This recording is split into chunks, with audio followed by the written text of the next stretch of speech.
One thing to come up with innovations that can improve the lives of millions of people with disabilities, or the hundreds of millions of us who are just getting older. It's another thing to turn those innovations into commercial technologies and successful businesses. Randy Yeager's here to help. He's the Industrial Liaison Officer of the Quality of Life Technology Center with Carnegie Mellon University. Of course, he's now joining Dr. Rory Cooper of the University of Pittsburgh and Dan Siewiorek of CMU. Welcome, good to see you. Good to see you too. It's been a while. So yeah, the deal is it's great to have all this wonderful research going on, but actually getting into a place where people can use it is important. So how's that been going? Are these things getting into commercial production? Yeah, they are. We've got two aspects that we focus on bringing technology to the market. It's starting companies. We've launched 11 so far and have 3 more in the works. In addition to that, of course, licensing technology. Not all the technology is suitable for startups, as you know, and we do look to license as well. And actually, we have 3 of those potentially in negotiation now. In motion as well, but a lot of the emphasis on starting new businesses, is that just because this is such a new industry? Yeah, this is difficult. A lot of the technology, larger companies have told us that they're really not interested in licensing technology. They're interested in buying startups that have matured and have proven the market. Well, it's partially that, and quality of life technology is not an established market sector. It's not like automobiles or energy or something like that. I mean, there is healthcare, but healthcare is such a broad term that in some ways we're helping to establish a new industry area. That's great. Well, give me some, for instances, some examples of what kinds of technologies, maybe some right here, are actually being turned either into businesses or into viable products. Well, one of them, that's a device we call StrongArm. It's being licensed to RE2, a local robotics company that's focused mostly on defense and law enforcement applications. And the idea is this technology helps transferring a person with a disability, an older adult, from their wheelchair or bed or toilet or car even, effortless. And often you run up with a case where you have an 80-year-old spouse taking care of their husband or wife. And so they just don't physically have the ability, and they can bring in family caregivers or others. And the idea is to try to make that more independent and more mobile by merging essentially what you call healthcare or assistive technology with robotics technology. And it simply works that it is a mobile robot that you can attach to a wheelchair or a bed frame. The nice about attaching to the wheelchair is it goes with you. You can go out. If you need to use the restroom in a mall or a restaurant, you can do that, or visit a friend or family member.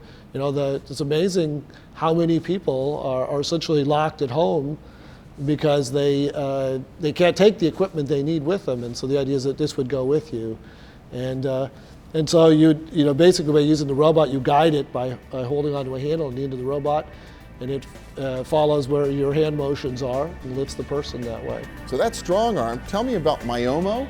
So Myomo is actually a robotic assisted arm to help people rehabilitate after stroke. And so now we're creating a virtual coach using a Connect to be able to tell people if they're doing it correctly, and if not, correct them. That was great. Have another go at it.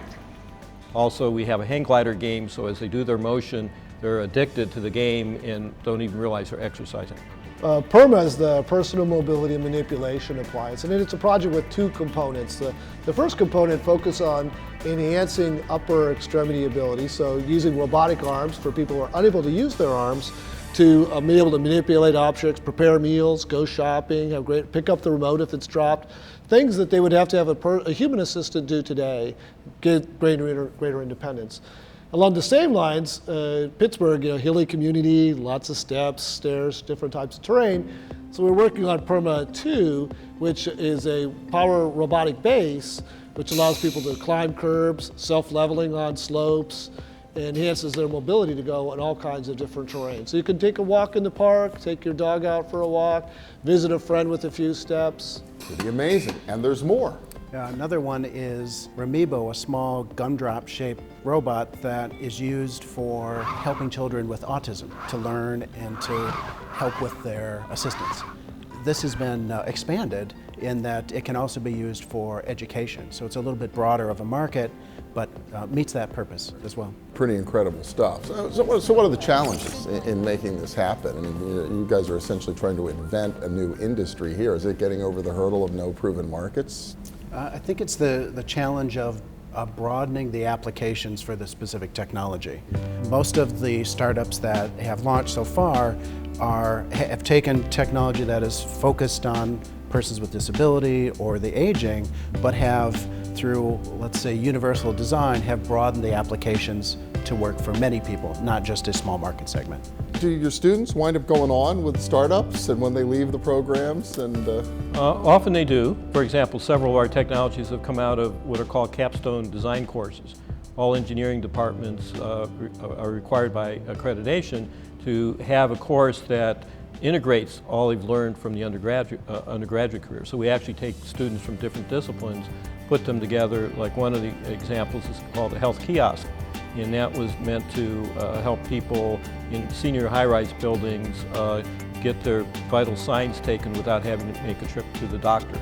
And then the doctor can see the information correctly very quickly. And now we're starting to put these out into different residence areas so that we're saving people time, and also we're catching problems quicker rather than just getting it every month or two when you go to your doctor's visit.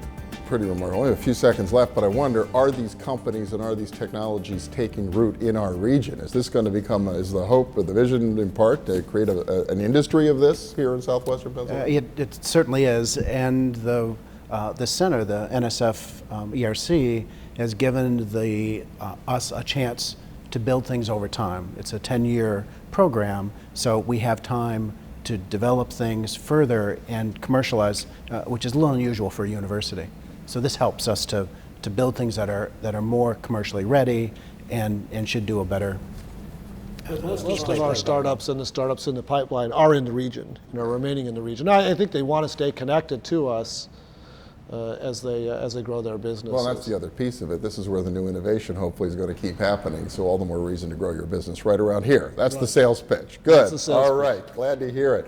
Randy Ager, Dr. Rory Cooper, Dan Siewiorek from the Quality of Life Technology Center. Congratulations. Really cool. Great to see it happening right here in our region.